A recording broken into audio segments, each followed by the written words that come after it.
Selle imelise koha leidsin ma ainult tänu Park4Night äpile. Hakkasin vaatama just selle järgi, et kus oleks teisi vänne ka ja mis oleks veekogu lähedal, et enamasti seal Park4Nightis on mingisugused pildid sellest kohast ja kui seal on näha rohkem vänne, siis tundus mulle nagu siuke turvaline koht, kuhu võiks minna. Ja nii oligi, et mõned sõidukid olid seal juba enne mind ees. Tegu on siis Portmani külaga.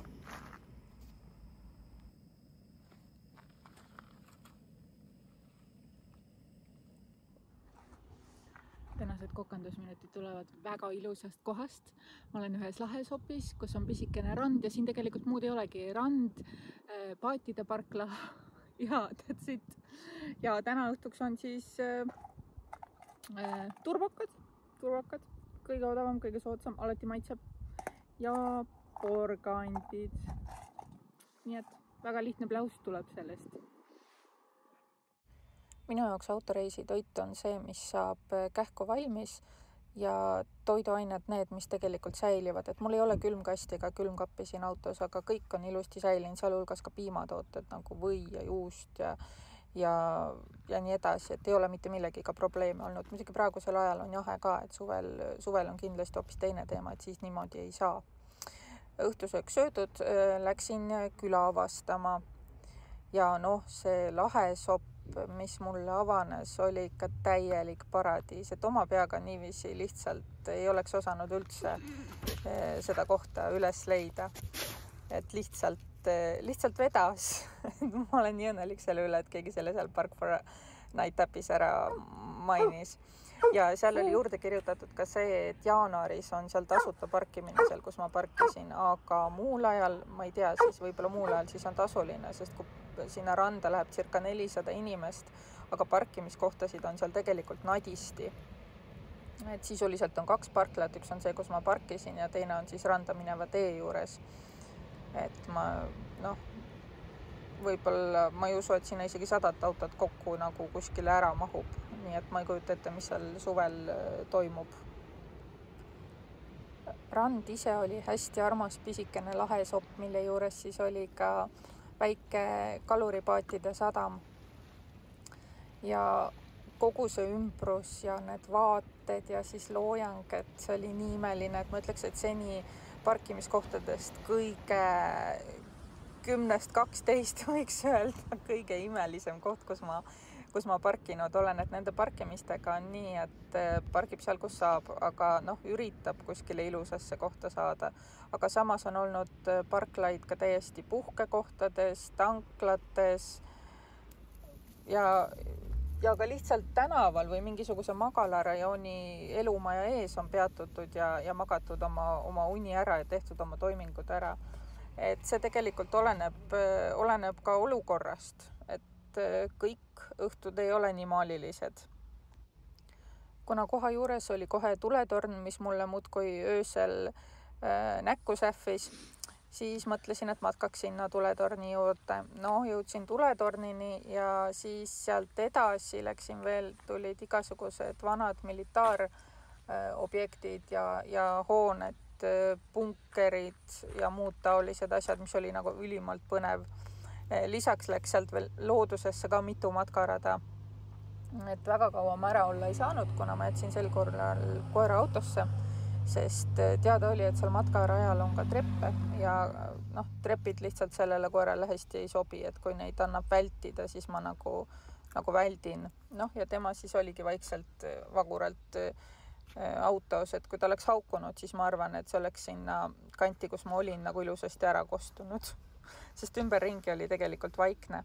Aga samas hommikul juba mulle tulid vastu mõned kalurid, kes siis läksid õngega püüdma ja tuli vastu ka juba matkajaid. Et ju see siis ikkagi on siuke pop koht.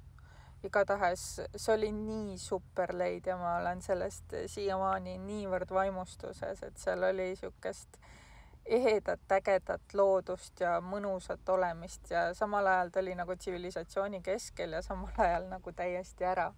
See Portmani küla ise on tuntud rikkaliku ajalooga, aga öeldakse, et see küla nagu keerati kihva sellepärast, et seal hakati kaevandama et seal on igast mineraale ja värke. Ja siis siis läkski nii, nagu läks.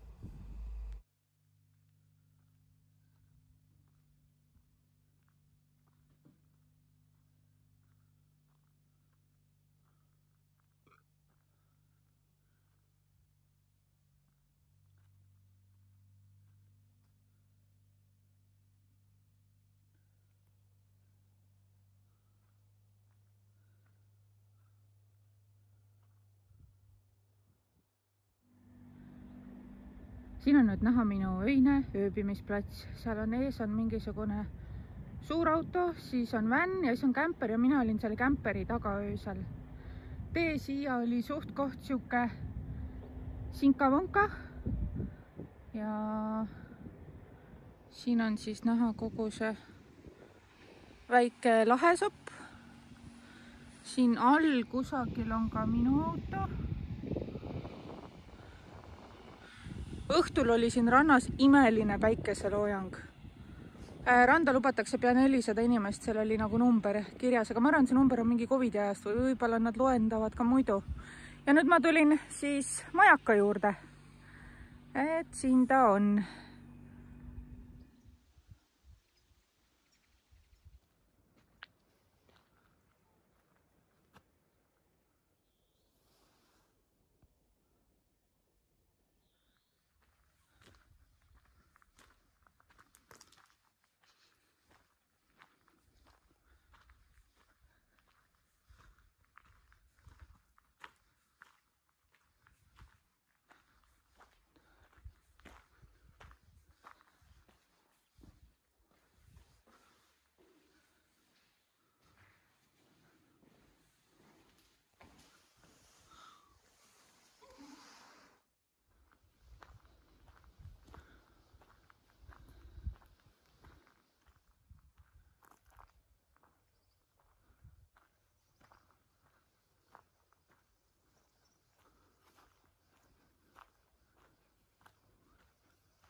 Mulle iseenesest meeldib kollada igasugustesse mahajäetud hoonetes, et minu meelest see on nagu põnev ja lahe. noh, ja ega nendesse fansidesse, kus elatakse, hoonetesse ju tegelikult ei pääse, on ju, et siis tuleb leppida sellega, mida on, aga minu meelest on see alati sihuke huvitav.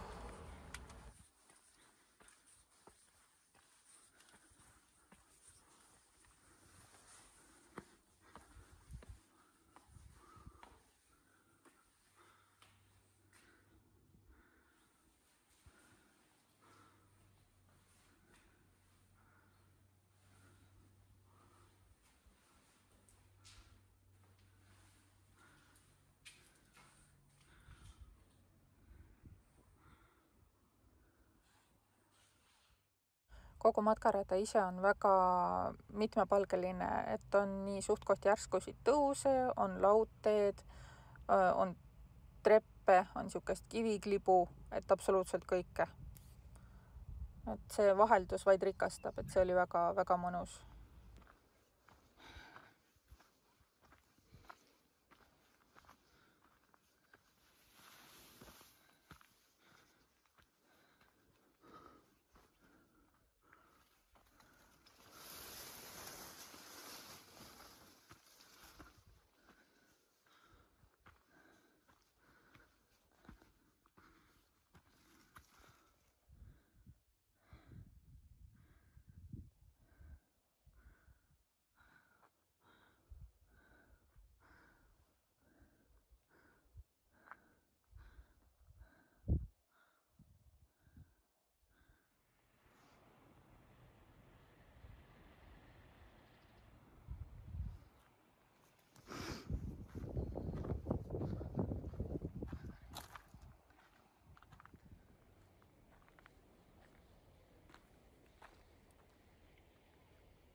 Ja siin siis ongi näha see parkla, kus ma olin ja nüüd ma kohe suurendan ja siis on näha tegelikult ka see, kust kohast see matkarada seal läheb, et kust ma läksin ja tegin mingisuguse ringi ja tagasi tulin hoopis teist teed kaudu.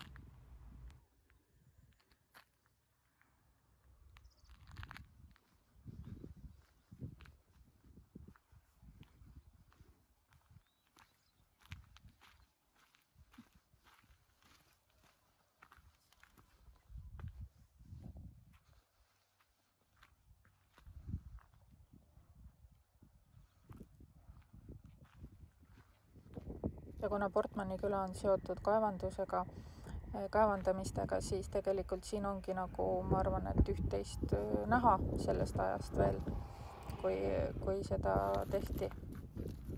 Et jällegi niisugused võimsad vaated. Selles piirkonnas muuseas on ka hästi palju jalgrattureid ja nad ikka vuhisevad sealt mägedest alla nagu meeletu tempoga. Et sõites tuleb olla tähelepanelik. Nii et mõnikord võib juhtuda, et lähed lihtsalt parkima, ööd veetma, õhtusööki sööma ja hommikutoiminguid tegema ja saad sellega kaasa nagu nii palju enamat, kui ei oleks osanud arvata ega lootagi. Et see oli lihtsalt ülimalt mõnus üllatus. Aga praeguseks vist võib öelda, et enamus parkimisi on mul toimunud siiski kuskil tsivilisatsioonis. Et selliseid krüünekohtasid on olnud vähem. Et paratamatult, kui ma lähen tutvama linnadega, siis ma katsun ka nende vahetus läheduses kusagil peatuda. Et see siin oli siuke suur erand. Et iseenesest, kui lihtsalt nagu öö ära magada ja mingid toimingud ära teha, siis selleks tegelikult ei ole nagu palju vaja, et piisab täitsa mingi magalarajoon, pargid kuskil autode vahele, ajad oma asjad ära ja hommikul liigud edasi. Aga kui tahaks võtta nagu õhtut vabaks ja natuke nautida, et siis on tõeliselt mõnus kusagil sellises ilusas kohas olla. Et eemal kõiksugusest kärast ja mürast